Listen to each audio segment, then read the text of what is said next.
Hello, and welcome to Fit After 40, podcast where we tell stories about people doing amazing things and give you tips and advice for staying healthy into middle age and beyond. Today, we're chatting with an old friend of mine, singer, songwriter, and ultra marathoner, Jeremy Lister. Jeremy, welcome. Hello, thanks for having me. Yeah, welcome, my friend. How you been? I'm doing great. Tis the season for lots of tasty treats, and so I've been Yes, indeed. been loving this holiday season so far, and Wonderful. um, yeah, life's good. Getting ready for my big holiday Good. show. I'm doing a big jazz show here in I guess 8 days or so.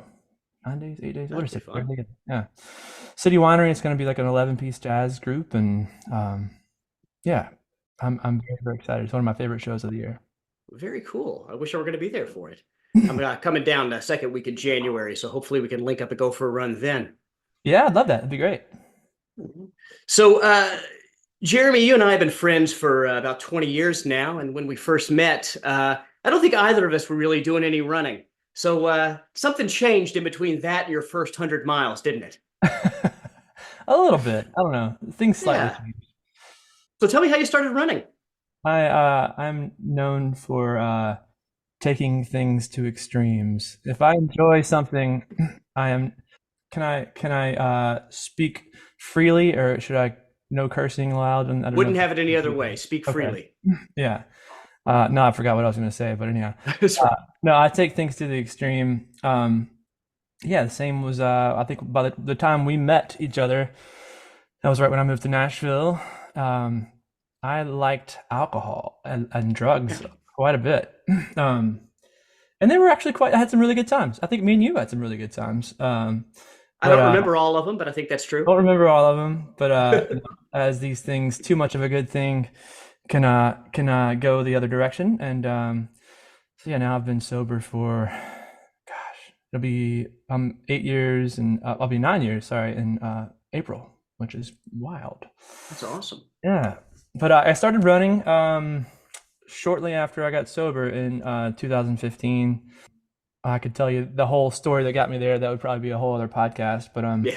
things just got really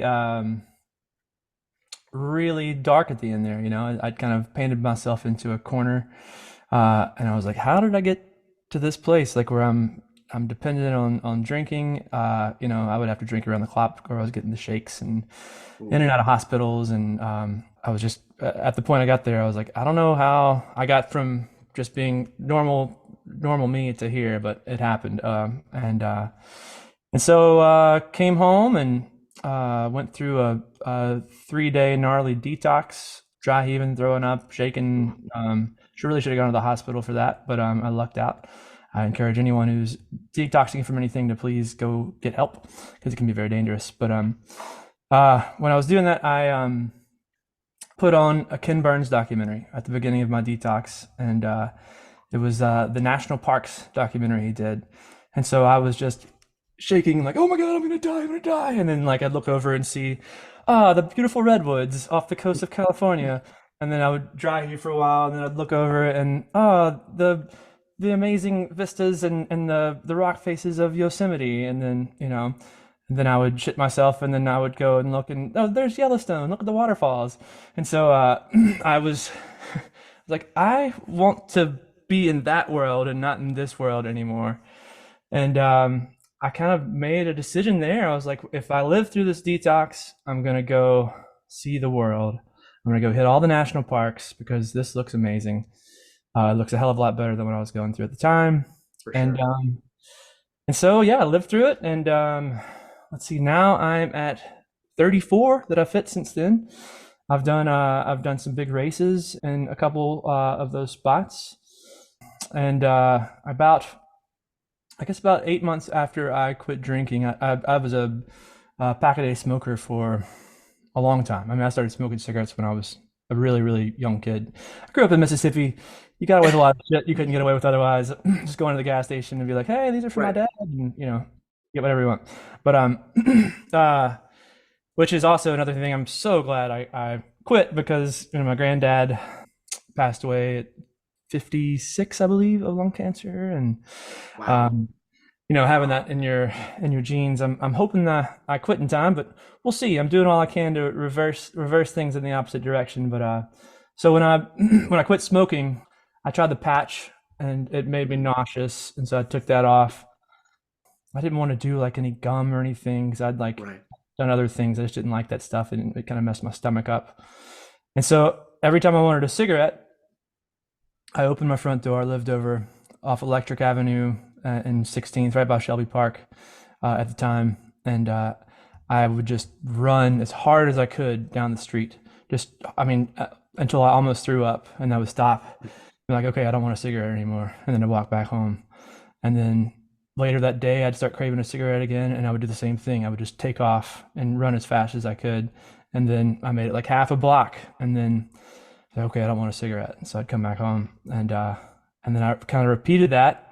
And every time I went out to run over a few days, my distance got longer and longer. And I knew nothing about running Hmm. technique, pacing, anything. I just knew run like hell. Yeah. That was my button. And so I started running with a friend a couple weeks into running. I ran like my first mile, and I was like, holy shit, I just ran a mile. This is incredible. And and then I think I ran like a 5K with another friend, and he ended up kind of coaching me through some things. His name was Perrin Lamb, and he was like, "Dude, slow down." I was like, "What are you talking about? Like, this is how I Yeah. run." And he's like, "No, you got to start pacing yourself." But that whole first year of running, it was just like me just going out with no abandon, reckless abandon. But it was I loved it. I loved the feeling I got. I loved the dopamine. I quickly loved the community aspect of it. And my friend Perrin was like, "How about I train you for a race? I think you should train for a half marathon." And so I was like, "I'm in." And I dove all in. Like started reading everything about running. All the go tos. Born to Run, and became Yeah. friends with Lee over at Nashville Running Club, running company, and a regular just asking people about what to do, the equipment, the Hmm. recovery, the fuel, all the things. And I was nerding out. I'm like, how am I gonna not only finish this half marathon that I'm training for, but how am I gonna like do well at it? And I would go down by the Shelby Bottom Bridge, and I would meditate, and I would like visualize, like, okay, meditation, you're supposed to have your anchor is the breath. And Hmm. I learned like in walking meditation, you can have other types of anchors. And so the bridges, both the train bridge and the pedestrian bridge, were sort of they were like my in 12-step recovery. They were like my higher power. Like those are things Wow. higher than me, and they would get me from a point to a point. And I loved that idea because I had a lot of seeking and still do with the spiritual aspects of that sort of stuff. But Yeah. I liked the idea of a bridge sort of being something more powerful and bigger than I am. So I visualized the race went through Shelby Park. And so as I was training, I would go sit under the bridges and like I would run there, and then I would meditate and think about like, okay, this is what I'm gonna do, and here's how I'm gonna pace myself on race day. And took it really seriously. And I think my goal was I think it was a 145 for my first half. That's awesome. Yeah, yeah, and then I ended up running like a 139. It's a great pace. Yeah, for my first race, I was really proud of it. And then like being brand new to this stuff, a lot of people were like, I think you're kind of a natural at this, so you should probably keep it up. Sounds like it. Yeah. Um, Long story short, you know how it goes. Yeah. I was like, half marathon's probably it for me. I don't know if I can go much further than this distance. And then a couple of years later, ran my first marathon, the Music City Marathon here in town. Right. Um, ran I tried to beat a 3:30, and I think I barely did that. And then started moving on to ultras shortly after that. I was getting hurt a lot when I was doing marathon training, so big part of my story. And I'm not the type of person that pushes this on anyone because I think diets are very much a personal thing. But what has Mm. worked really well for me is going plant based, and my injuries really kind of just started going away after that. For the most part, I would always get hurt doing marathon training, and then Yeah. switched my diet, and then I realized I could really put on some miles and signed up for my first 40 miler, and then now I'm doing the hundreds. That's right. So I want to talk more about the plant-based diet because obviously, not obvious to everybody. Red meat is associated with inflammation, isn't it? I believe so.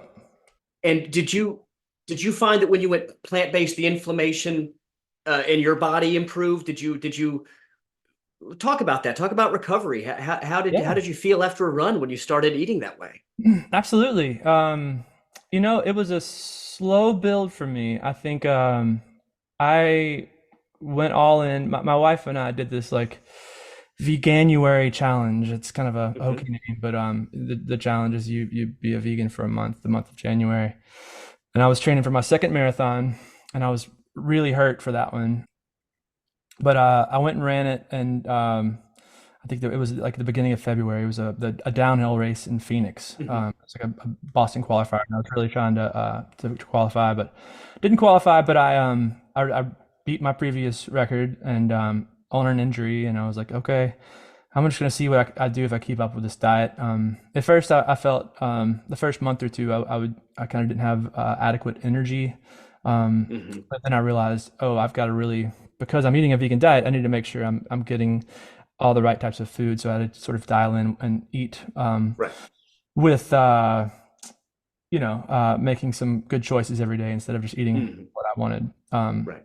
But yeah, started getting that dialed in, and then about 3 months after that, I was like, I could just run forever. I just Yeah. felt like I could, and then I'd get up the next day, and then I could run again. That was the big thing. Is like, I would kind of hurt my body, and then have to take like I'd like, oh man, really stressed my knee. I've got to take 2 weeks off, and then my your stamina goes down a bit. So it just Right. allowed me to really pick up the pace, and I really tested that a lot this last year with this little 300-mile challenge thing that we can talk about later. But Yeah. So there's nothing more frustrating to me than getting injured and you miss training, you lose fitness, you come back, and it's just harder. I hate that so much. I definitely feel you on that. Well, 300-mile challenge. I don't think I've heard you talk about that. What was the 300-mile challenge? I think this was in January of this year. I went out and ran a 50-mile race with some friends at Arches National Park. And we'd finished up the race and we were all sitting in the hot tub. And I was like, I have an idea. And I'd kind of been mulling it around all day.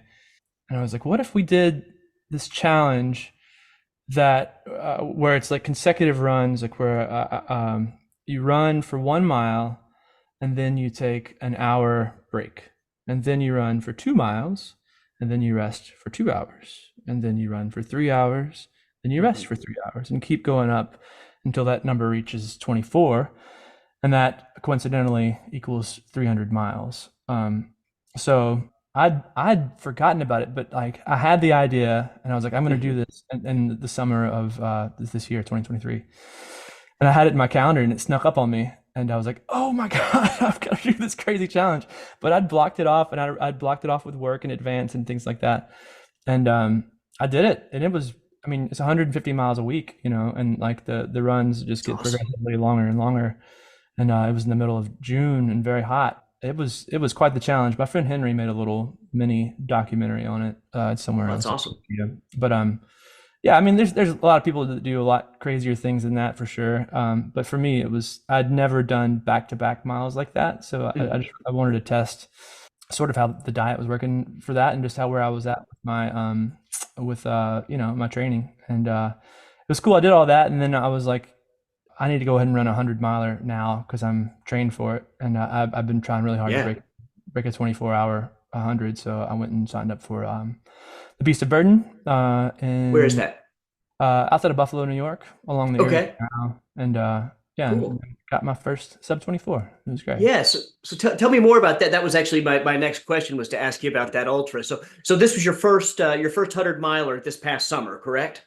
No, no, no. I ran my first one 2 years ago Oh, 2 years ago. Okay. Excuse me. out at Montgomery Bell Park. It was called the Mobile 100.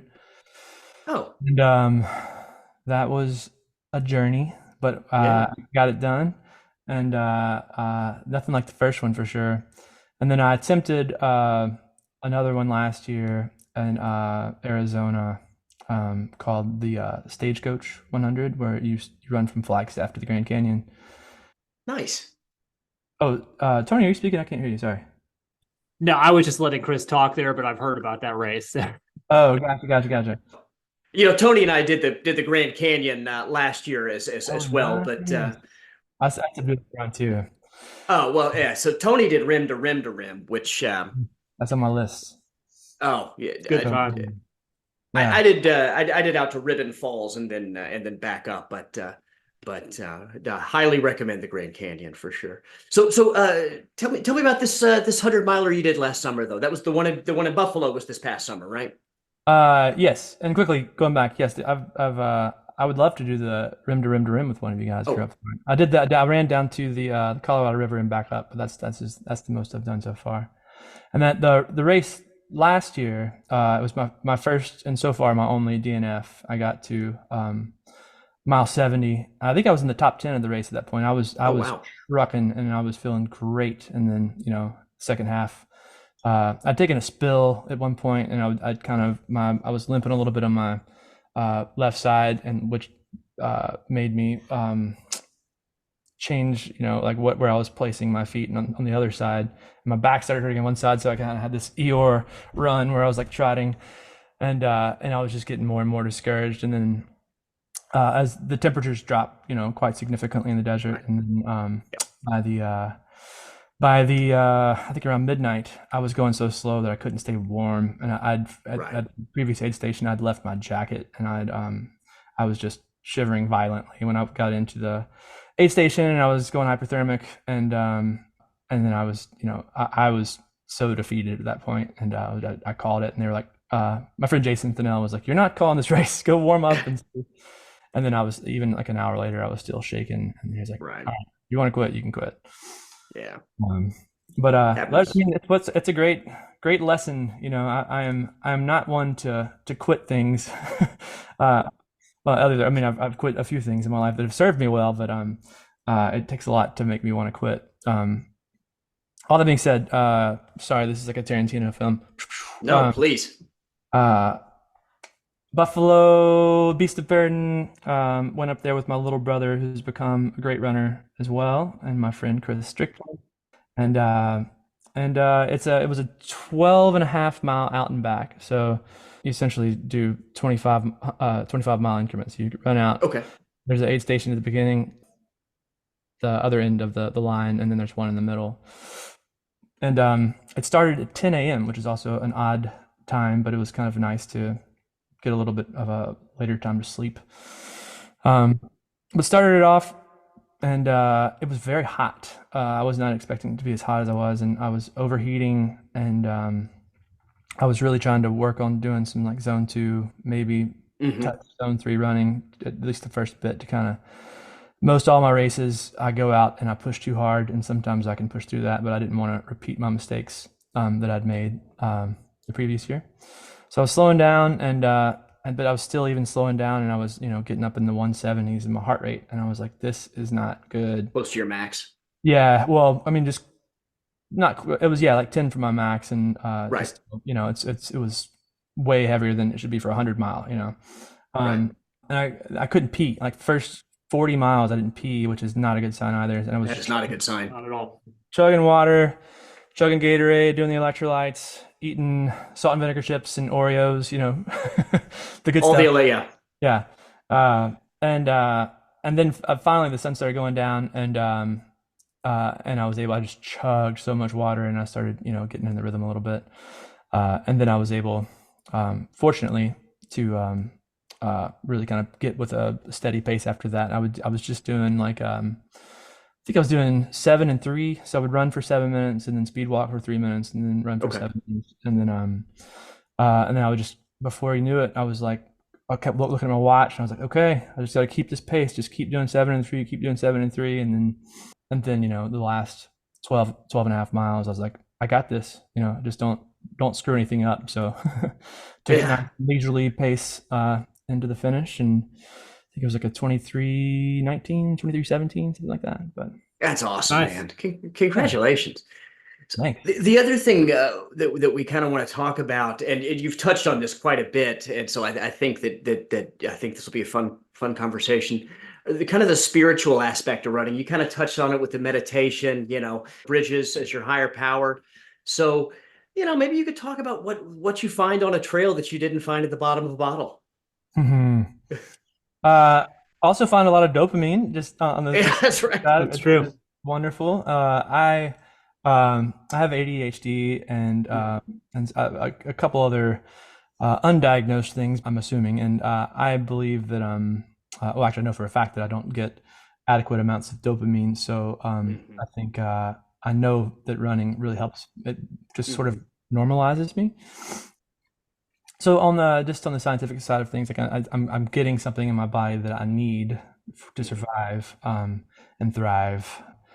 But more than that is, I mean, the big picture. Like I used to really just sort of fly by the seat of my pants and put things in autopilot. And fortunately, I've been very fortunate with fortunately, I've been fortunate with a lot of things in my life where I've had some amazing opportunities. And with my career, it's been like some things like, I'm like, how did I end up here? This is really cool.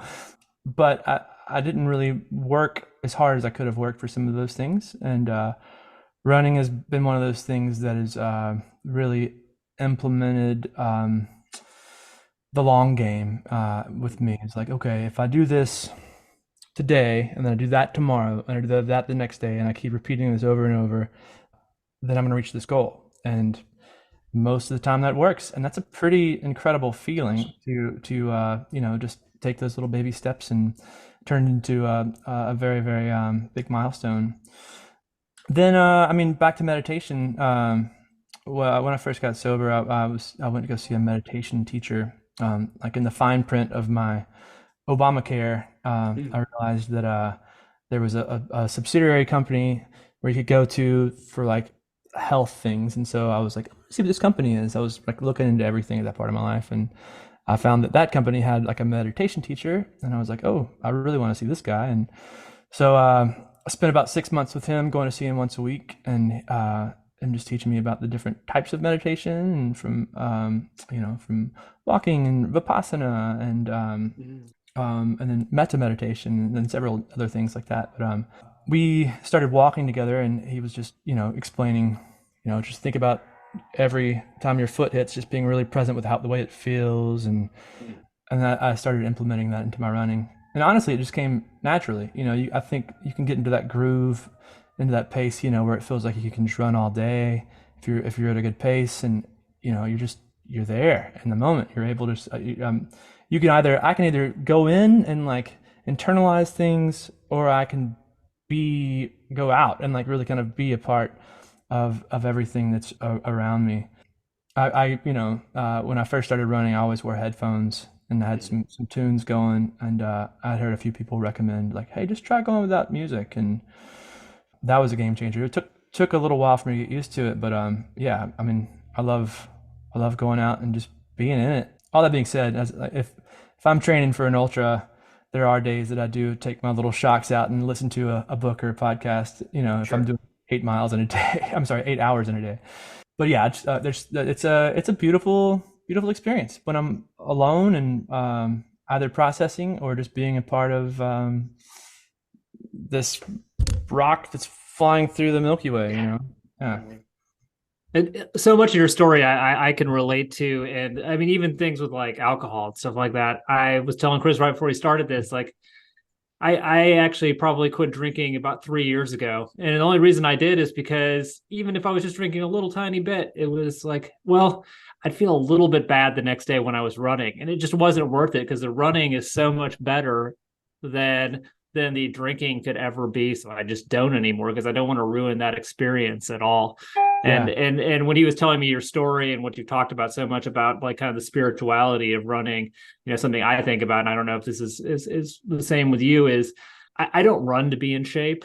I run because it sets my mind straight. And being in shape is a nice side effect of running, but that's all it really is. It's the side effect. And it's very much about the spirituality of the run and being out there in the woods. And I loved what you said about headphones, because I do the same thing. On a long day, I'll stick those headphones in, but on a on a lot of shorter runs and stuff like that, I just want to hear the woods. I want to hear the leaves crunching underneath my feet. I want to, feel and really be immersed in the experience. So I think that's great. Be That's present, awesome. be in the moment. Yeah. It's really good. The other side of that too is the community aspect, which we kind of talked about too. Is I mean, just getting to run with friends and just meeting new people. Like especially at a race, you'll meet a stranger and they'll end up being like your war brother. That's right. First ultra, I met this guy Jeffrey Bowl, and now I love seeing him around town. It's like, oh man, we went through our first ultra together. You develop these bonds, and it's a great time to like just catch up with people and like really, I don't know, dive deep sometimes. I love the community aspect, and most people you meet in this world too, in the running community, are just good, giving people. That it's not.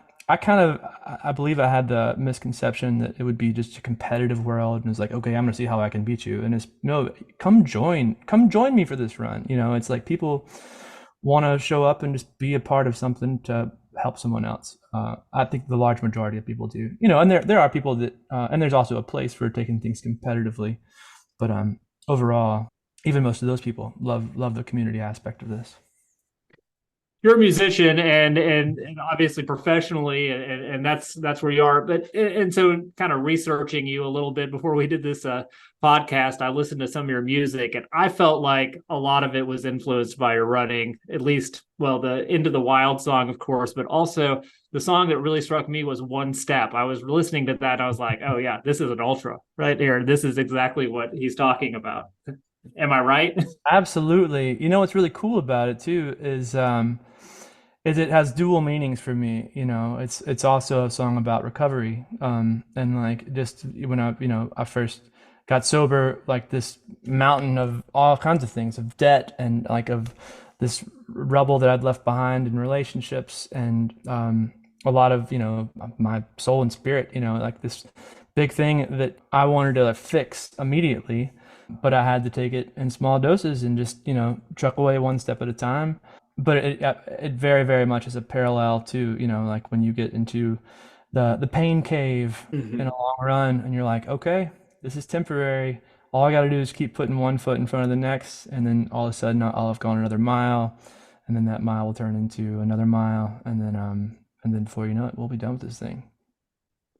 Great song. I really enjoyed it. And like I said, when I actually was listening to it again this morning, I played it for my mom on the way to take her to her chemo treatment. I was like, yeah, this song has to be about an ultra. Oh, I mean, it's about just overcoming whatever you're trying to overcome. I hope your mom's gonna be okay.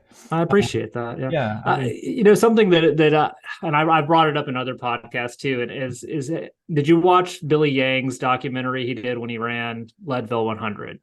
no, I love Billy though, and I love his documentary. So Well, anyway, so you should watch it, but it's just called Life in a Day. And his metaphor there, kind of like your song even, but his metaphor that he's using there, maybe you can use this for inspiration for future music, is that running a 100-mile race or 24-hour race or even a 50-mile race is like you experience life in a day. And I don't know what you think about that metaphor, but I feel like a lot of what you're saying, you could probably relate to that idea that, you go through everything you go through in life on a 100-mile race. It's every emotion you're going to feel, all the pain you're going to feel, all the exuberation, and it all just kind of comes to that race. So just your thoughts about that. absolutely, yeah. I've heard people talk about that. My buddy Jason Thinnell, who's is a big ultra runner, Good guy. a great guy, and he's come out and he's crewed me for quite a few races and vice versa. But he was always talking about the different sides of your personality and the darkness and the light that come. And I was like, you know what, I'm just gonna be super grateful. My first 100, I was like, I'm just gonna stay in this. It's gonna be awesome. And and then by mile 60, I was just like, I was literally out loud saying, fuck this. Yeah. Why did I sign up for this thing? This was a horrible idea. I was mad at myself. I was mad at everything. And which is funny because like first half of the run, I was just like, this is the coolest thing I've ever done. Like life is beautiful. And, and then all of a sudden, you're just defeated. And then when you're at that point, everything in your brain saying, just stop. Like, just stop. Like, you're not meant to be doing this. People are gonna be okay. Like, don't worry about it. Just stop doing this. And like, there's all those voices from different angles are coming at you.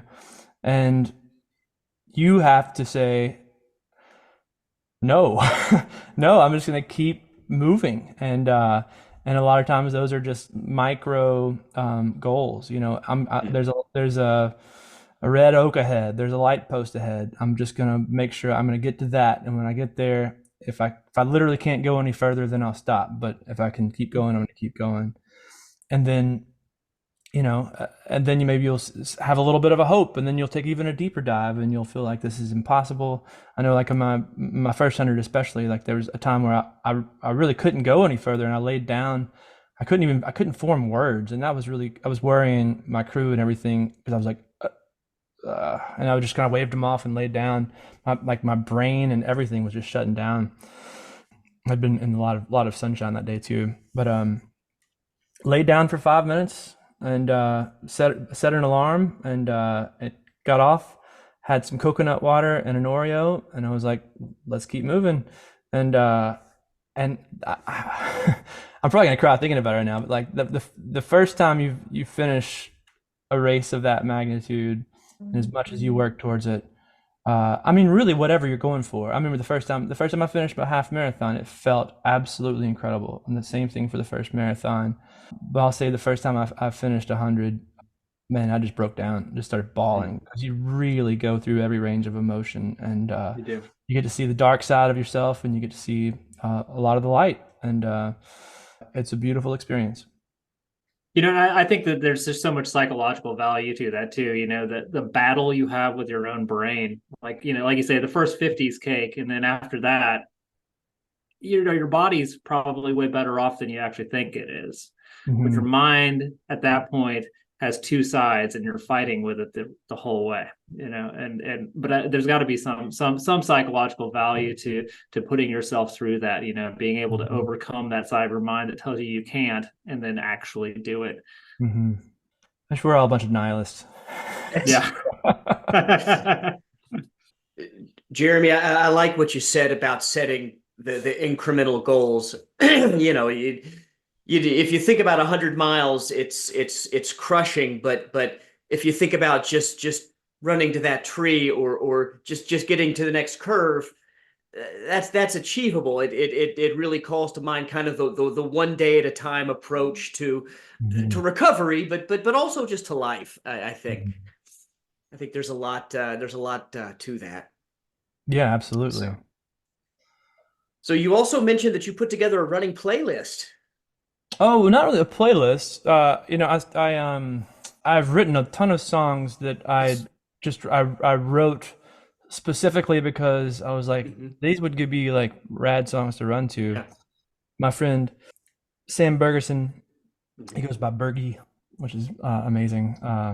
He is a brilliant producer and songwriter in town. The son of Alison Krauss, actually, but he's a Oh, phenomenal musician. So the two of us started a little side project called Cool Cool Double Cool. It's just nice. cool. And yeah, most songs are either some songs are directly about running. A lot of it's sort of based on outlook and things like you experience in the range of running a very long race. And then some songs are just fun pop songs, but they're all kind of built in that tempo. And hey, let's groove. At least our first album is, and we are mostly done with our second album, which That's hopefully we'll awesome. start releasing singles for in 2024. On Spotify, can I listen to it on my run tomorrow? Spotify, cool, cool. All my other stuff's Jeremy Lister. Right now, obviously, my holiday stuff is cooking, and then Of course. the acapella stuff. By the way, I was in 2010. I was on an acapella reality show on NBC called The Sing Off, and that group is called Street Corner Symphony. We don't do as much these days, but we put out a really cool little kids album a couple years Nice. ago. It was a lot of fun, and we're still doing shows here and there. But yeah, doing that and slinging hot sauce. I'm cooking hot sauce with my Yeah, brother tonight. We got uh nice. blister hot sauce is our stuff. That's one of my secret ingredients too when I'm running is our green hot sauce. I'll put it on Lay's potato chips.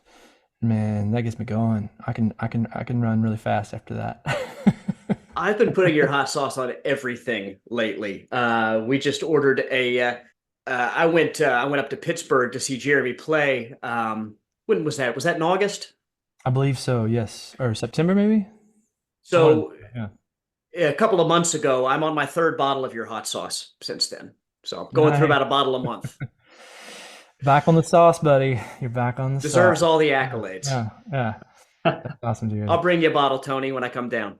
Yeah, I'll have to check that out. Well, Tony, I'll bring you a sounds, bottle. We're in town, you know? I was about to say That's maybe Jeremy and I need to just meet for a run here sometime pretty soon because it looks like we probably hit a lot of the same spots. So, Yeah, I'd love that. and Are you on the east side?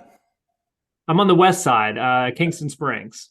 Oh, that's right. You just mentioned that. Yeah, Cool. I would love to meet you out at Percy or Edwin, and I run there all the time. I think I'm a local legend on half the segments there. So that's how much time I spend out there. So that's awesome. Yeah, I've been kind of in my off season, but I have I have a big goal for next year of trying to get 2,000 miles in. So that's gonna be a lot of miles. So I'll be up for as many runs as you want to do.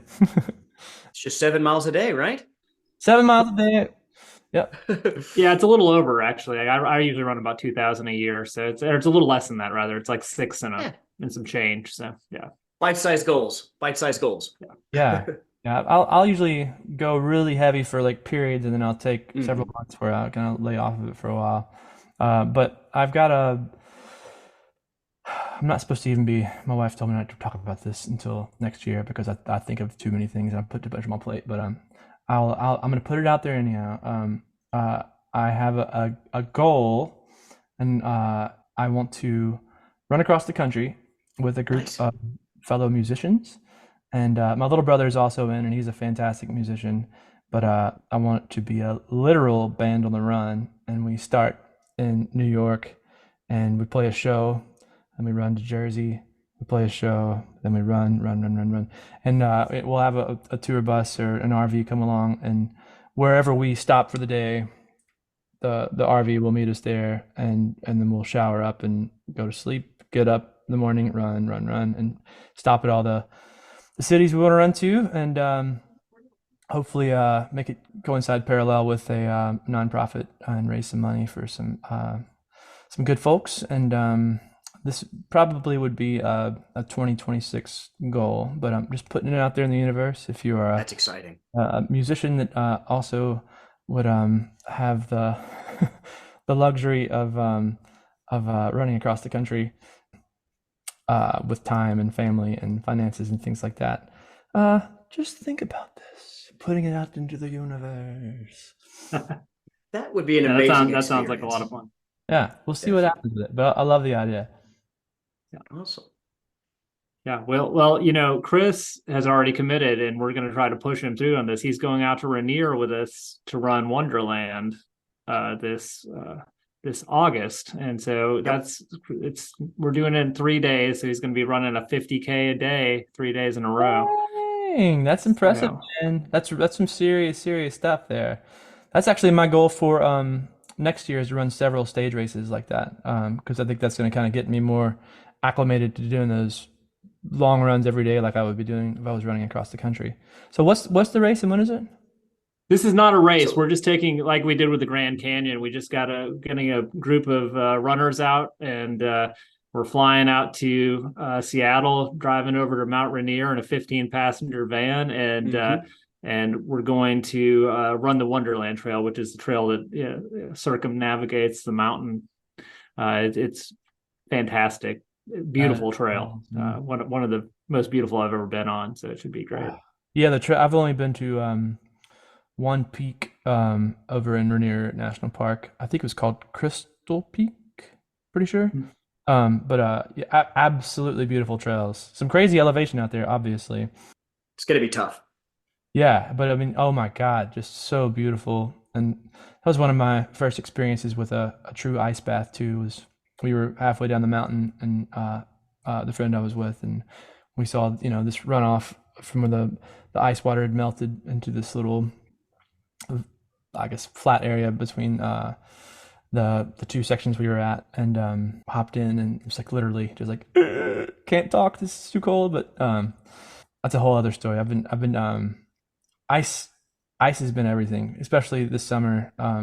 I was icing every day through that 300-mile challenge. I love it so much. Nice. And now I host every week, every Tuesday. I host Ice Bath Tuesdays at my house. And my goal is trying to do every Tuesday through the end of the winter.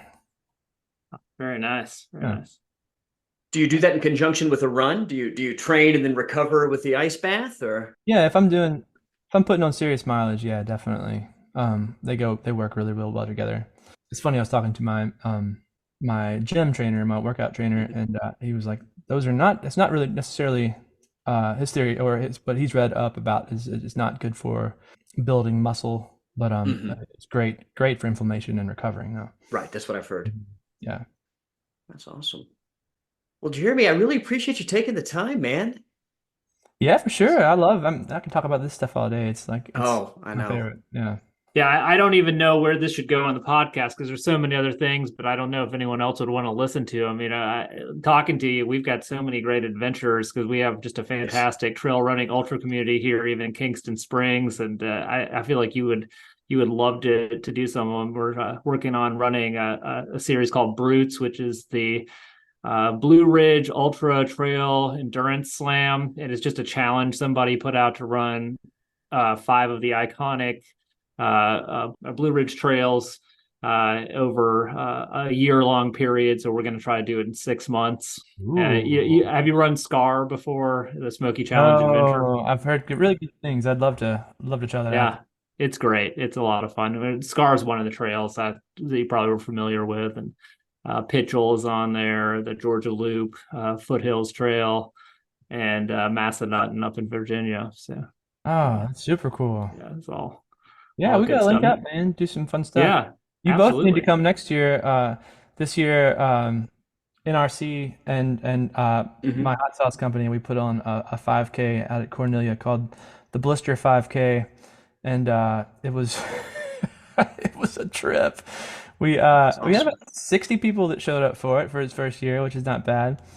And the whole idea is you run at noon in July on the blacktop out at Cornelia, a 5K, so you're going all out, and you have to do a shot of hot sauce at every mile. So mile 1, you do the green, which is the mild sauce, which that stuff's great. It's like fuel for That's me. delicious.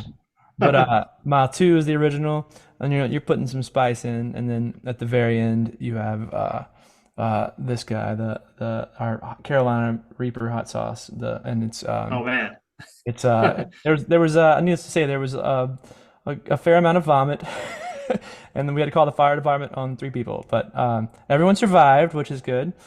And even those people that got sick and finished, they were like, "This was so much fun." So we're an interesting bunch. I love this idea. awesome. It's kind of like the beer mile, only With the Nashville Running Company, and but yeah, no, I love your idea there. It's like a beer mile, but with hot sauce, basically. sauce. So yeah, That's fun. that's actually probably even harder than a beer mile. So Do you have a website up, Jeremy? I'll post it to the blog. yeah. I mean, just keep in touch, mostly on socials. We've got I've got my site, music stuff, and blisterhotsauce.com, jeremylister.com, blisterhotsauce.com. Also, Nashville Running Company will post a lot of things like for races that they do, which Lee over there is fantastic at putting on good stuff. And then we'll probably do the Blister 5K again in hopefully July of next year. We'll see how it goes. Yeah. Well, once you get it scheduled, we'll push it out, and if I can come down and run it with you, I will. Sounds like a blast. Come on. Heck yeah. Awesome. I'm gonna try to man up for that one. Yeah. That shot of hot sauce at the end there sounds rough, but I'll do it. It's at the very end, so yeah, the mild and the medium, Tony, is that's doable. The hot gets pretty hot, but it's the end, like you said. So yeah. All right. Well, Jeremy, once again, my friend, thank you for the time, and we're going to play out to one of my favorite of your songs, Into the Wild. Thanks again.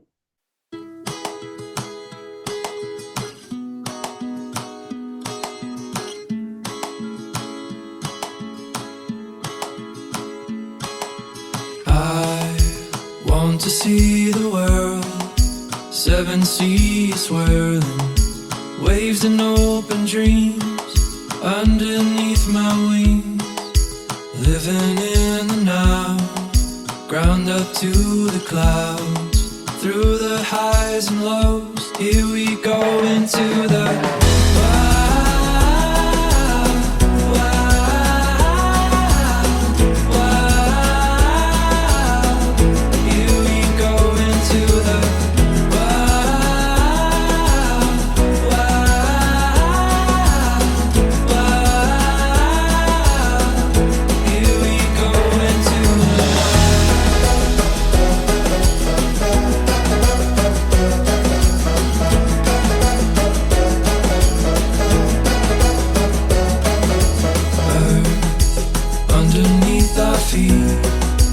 every breath we breathe, taking sights and sounds, beauty all around. All we have is today, so dance along the way. Whatever the road we cross, let's get lost into the